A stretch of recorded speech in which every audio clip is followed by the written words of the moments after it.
যিনি প্রধান কান্ডারি উনিও করেছেন। আমি যেটুকু জীবনের সুযোগ পেয়েছি,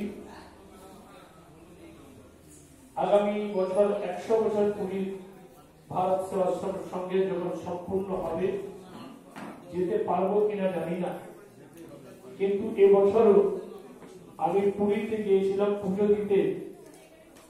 একটু 10 মিনিটের জন্য হলেও আমি যেতে গিয়ে মাথা ঠুকে প্রণাম করে এলাম। তার কারণ যেটা আমার বিশ্বাস যে আমরা নিশ্চিতভাবে ঠাকুরের বিভিন্ন রূপে বিশ্বাস যারা করি, তাদের সঙ্গে ভারত সেবাশ্রম সংঘ এবং মহারাজগণ এবং তারা যারা যে ভক্ত মন্ডলী বিশ্বাস করেন, তাদের মধ্যে একটা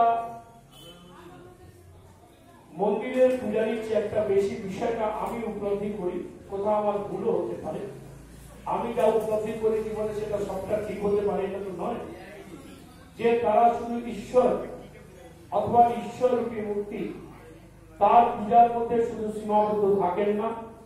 মানব রূপী যে ঈশ্বর, তার বিপদের সময় তার পাশে দাঁড়িয়ে তারা একজন এমন মানুষ হিসাবে তার সেবা করেন যাতে সে সুখী হোক, যাতে সে আনন্দিত হোক, যাতে সে নিজের জীবন ফিরে পাক।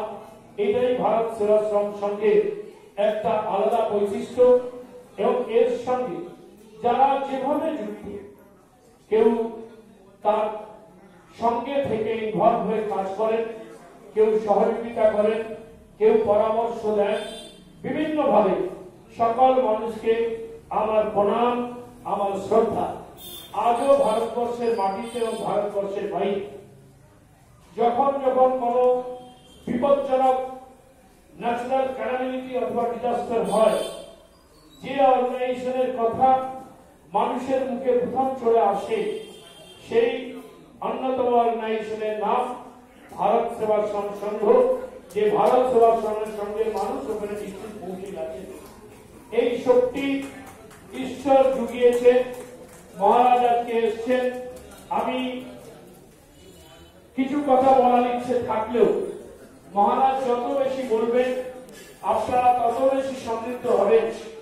আমি শুধু আপনাদের কাছে বলি যে ঈশ্বরের কাছে এই প্রার্থনা করি যেন এই মনোভাব নিয়েই আমরাও বড় তো হয়েছি বটেই, আমাদেরও আজকে 60-এর উপরে আস্তে আস্তে বয়স হয়ে গেল। আমরা মনে করি যে শুধু মালা জপের মধ্য দিয়ে নয়, আমরা মনে করি শুধু মন্ত্রোচ্চারণের মধ্য দিয়ে নয়, মানুষের সেবার মধ্য দিয়ে যে প্রতিষ্ঠান নিজেকে মানুষের মধ্যে তুলে ধরতে পেরেছে, সেই ভারত সেবাশ্রম সংঘের আজকে ভদ্রকালীতে যে হিন্দু মিলন মন্দির, এটা যেভাবে সেজে উঠেছে, যেভাবে গড়ে উঠেছে, বহু মানুষ সঙ্গে আছেন, তাদের সমর্থন আছে, তাদের সহযোগিতা আছে, তাই এটা হয়েছে। যে কথা আমাকে ডাক্তারবাবু বলেছেন যে দেখুন, আমি নিশ্চিত করে সর্বস্তরের মানুষের সঙ্গে আমি সব ব্যাপারে থাকার চেষ্টা করি। তার কারণ আমি বিশ্বাস করি মানুষের অসীম আশীর্বাদ, কৃপা, ঈশ্বরের আশীর্বাদ, মা বাবার আশীর্বাদ, তাই মানুষের সেবা করার আমার জীবনে আমি সুযোগ পেয়েছি। আমি তো অন্য কিছু হতে পারতাম আমার জীবনে, আমি কোন একটা ব্যবসা করতে পারতাম, আমি কোথাও একটা কোম্পানিতে কর্মচারী হতে পারতাম, কোথাও আমি শিক্ষকতা করতে পারতাম, কোথাও আমি অন্য আমার জীবনে কাজের সঙ্গে যুক্ত থাকতে পারতাম। কিন্তু ঈশ্বরের অসীম কৃপা যে আমি এই সুযোগ পেয়েছি, আর যখন আমি এই সুযোগ পেয়েছি তখন আমার এটা কর্তব্য, এটা দায়িত্ব যে আমি আমার সর্বোচ্চ দিয়ে মানুষের আমি সেবা করতে পারি। এটাই আমার কাছে সবচেয়ে বড় চাহিদা। আমি শুধু আপনাদের কাছে বলবো, মন্দিরে দাঁড়িয়ে, মন্দিরে বসে মহারাজের পাশে বসার আমার এই যে সুযোগ হয়েছে, এটা ঈশ্বরের আশীর্বাদ ছাড়া হতে পারে না। এটা ঈশ্বরের আশীর্বাদ ছাড়া কখনো হতে পারে না। আমি বিশ্বাস করি না আমাদের জীবনে একটা পাতাও যদি নড়ে, এক পা আমরা যদি একটা পদক্ষেপ গ্রহণ করি, তাহলে সেটার মধ্যে দিয়েও জানবেন ঈশ্বরের কৃপা থাকে। আর এক দিক, বিশেষ দিক, যে বিভিন্ন ধর্মের মানুষ, যেটা মহারাজ বলছিলেন, বিভিন্ন বর্ণের মানুষ, তাদের অনেক বিভিন্ন প্যারামিটার ছিল একটা সময়। এই ধর্মের মানুষ এটা করতে পারবেন, এই বর্ণের মানুষ এটা করতে পারবেন, এই ধর্মের মানুষের এটা বর্জিত, এই বর্ণের মানুষের এটা বর্জিত।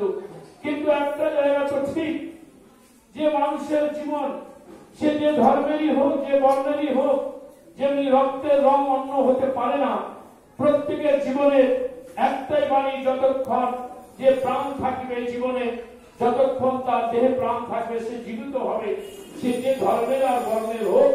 এবং সেটার জন্য যখন যখন মানুষ সমস্যায় পড়ে, যখন যখন মানুষ বিপদে পড়ে, এই ভারত সেবাশ্রম সঙ্গে মানুষ তারা পৌঁছে যান সেখানে।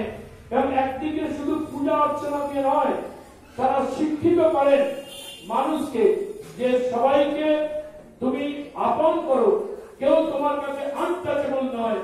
All life are touchable to you, all human beings, from where they, how they, when they, from what is their religious identity, what is their custodian identity, what is their vocational identity, এটা matter না। Matter একটাই, সে একজন মানুষ এবং সে বিপদে পড়েছে, তার পাশে থাকো। আমি বিশ্বাস করি যে আমিও কাজ করি, আমি মহারাজের কাছে আশীর্বাদ প্রার্থনা করব, আমি ঈশ্বরের কাছে আশীর্বাদ প্রার্থনা করব।